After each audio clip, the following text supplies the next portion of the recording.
Ուկրաինայի դատարանը հեռակա կարգով նախկին նախագահ Վիկտոր Յանուկովիչին դատապարտել է 15 տարվա ազատազրկման, դասալքությամբ դրդելու և պետական սահմանով ապօրինի փոխադրում կազմակերպելու համար, հայտնում են Ուկրաինայի գլխավոր դատախազի գրասենյակից։ Նրա հետ միասին նույն մեղադրանքներով դատավճիռ է կայացվել պետական պահպանության վարչության պետի նախկին տեղակալ, Ուկրաինայի նախագահի անվտանգության ծառայության պետ Կոստանտին Կոբզարի նկատմամբ։ Նա դատապարտվել է 10 տարվա ազատազրկման։ Դատախազները դատանում ապացուցել են, որ 2014 թվականի փետրվարի 23-ին Ուկրաինայի նախկին նախագահը համագործակցելով նախագահի անվտանգության ծառայության նախկին պետի և Ռուսաստանի ներկայացուցիչների հետ օդային ճանապարհով ապօրինի հատել է Ուկրաինայի պետական սահմանը և կազմակերպել մոտ շրջապատից առնվազն 20 մարդու և զինծառայողների տեղափոխում, ասված է հաղորդագրության մեջ։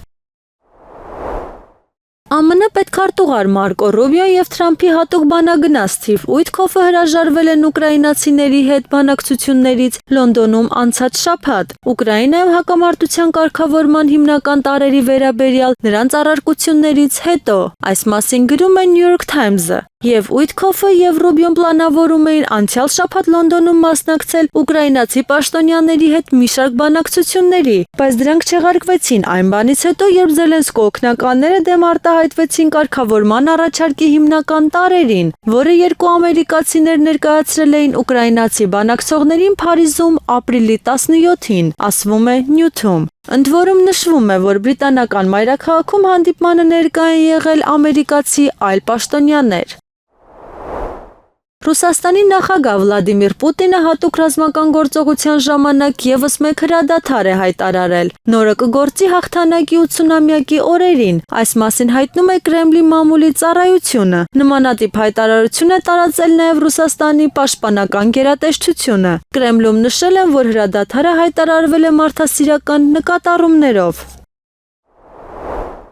Կոնգոյի Հանրապետության նախագահ Դենիս Սասուն Նգեսոն կմասնակցի մայիսի 9-ին Մոսկվայում կայանալիք շքերթին։ Այս մասին հայտնում են ռուսական ԶԼՄ-ները։ Օտարերկրյա առաջնորդը նաև հույս է հայտնել հանդիպել Ռուսաստանի նախագահ Վլադիմիր Պուտինի հետ։ Նրա խոսքով նախատեսվում է ամփոփել երկրների միջև համագործակցության արդյունքները և նախանշել հետագա ծրագրերը։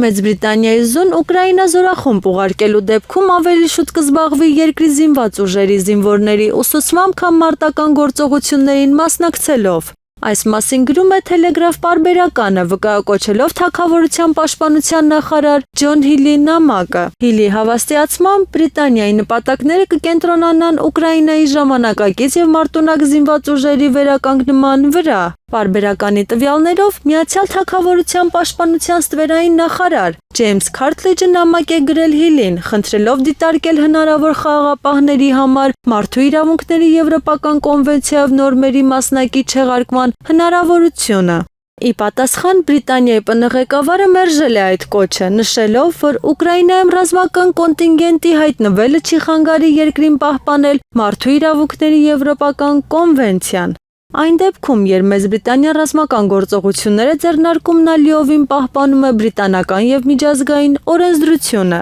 Մենք հավուր պատշաճի ուշադրություն կդարձնենք մարդու իրավունքների եվրոպական կոնվենցիա